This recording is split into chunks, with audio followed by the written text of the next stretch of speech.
Longganisa recipe!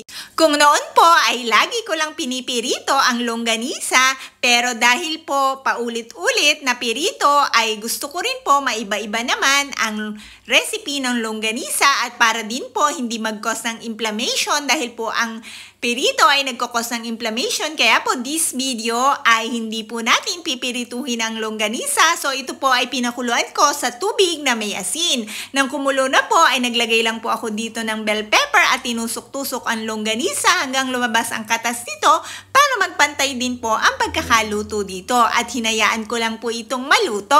After pong maluto nito ay mag-a-add po ako dito ng isa pang uri ng gulay para lalo pong sumarap at maging healthy itong longganisa.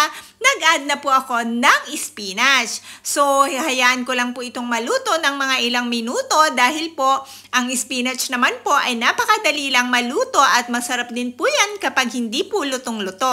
So, pinasarap at pinahealthy na longganisa at hindi po magkakos ng inflammation dahil nga po hindi tayo nagpirito. Kaya naman po kung hindi mo pa na-try ang ganitong recipe ay itry mo na po dahil po talagang second rice ka pa dahil ang sarap po guys dahil nga po may gulay ka na at may karni ka pa. At para po maiba-iba naman ang recipe mo ng longganisa, itry mo na po ang ganito. Pwede mo rin po itong gawing pang negosyo dahil talaga naman pong napakasarap at talaga pong mapaparice ka. At kahit nga po walang rice, gulay na gulay pa lang po at ang karni ng longganisa ay napakasarap na po talaga. Stay healthy po tayo!